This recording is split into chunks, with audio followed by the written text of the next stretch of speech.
Good evening, you're watching Bizworld. The International Trade and Industry Ministry, MITI, and its agencies will operate remotely during the 14-day movement control order that started today until this March 31st. The ministry, however, in a statement said essential services will still be delivered through conventional means. These services include endorsement of certificates of origin, which will be done physically at Menara MITI from 9 a.m. to 1 p.m. daily, except on weekends. All other services, such as applications for approved permit, Strategic Trade Act permit, grant, loan and other relevant facilities will be done via digital means. MITI also remains committed to facilitating industry players in mitigating the challenges that may arise during this restricted movement period. Business community who seeks for more information could email to covid19sec@miti.gov.my.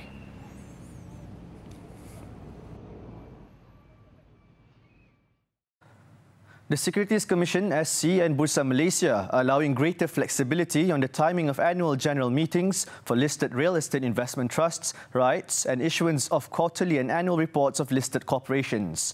Bursa Malaysia and the SC in a joint statement said the capital market will operate as usual during the restricted period, with all intermediaries expected to remain open and fully operational.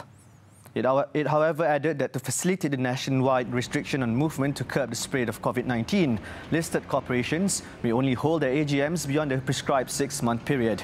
This is as stipulated under the Companies Act 2016, which stated that they can apply to defer their AGMs with the Companies Commission Malaysia (SSM). Meanwhile, Bursa Malaysia has informed that its 43rd AGM, scheduled on March 31st, has been postponed.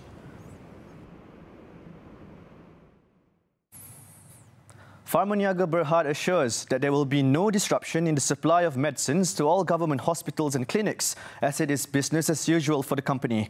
Its wholly owned subsidiary, Pharmaniaga Logistics Sdn Berhad, will continue to provide timely door-to-door service delivery of medicines, even to the remotest areas in the country, during the nationwide movement control over period. Group Managing Director Dato' Farshila Imran in a statement said the company is working closely with the Health Ministry in monitoring the situation and will continue to provide the best service for the public. Pharmaniaga has also intensified efforts to safeguard its employees from the spread of COVID-19, including conducting daily body temperature checks, restricting visitation and performing scheduled sanitization at all its offices and plants. The nationwide movement control order to contain the COVID-19 outbreak will adversely impact the economy in the short term, but its effects will be limited. Kenanga research said a full impact would depend on how fast the virus spreads and the period taken to combat the outbreak should there be an extension of the order. At present, important government and business services will run as usual. Though the downside risk has somewhat elevated, the research firm has factored in the potential economic consequences in its recent gross domestic product GDP forecast.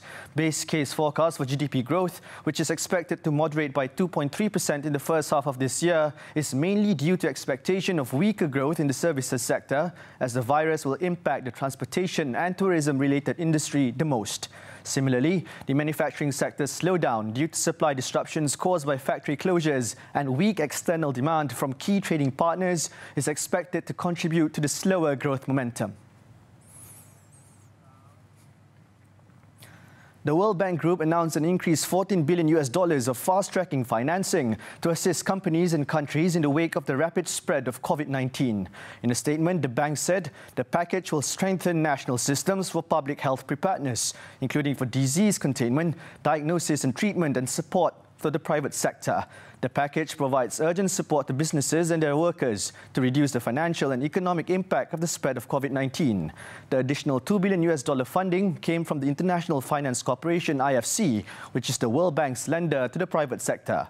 Earlier this month, the multilateral lender announced that it is making available an initial package of up to $12 billion in immediate support to assist countries affected by the COVID-19 outbreak. That's all the time we have for Bizworld. I'm Arif Subhan. Thank you for watching and stay calm and collected always.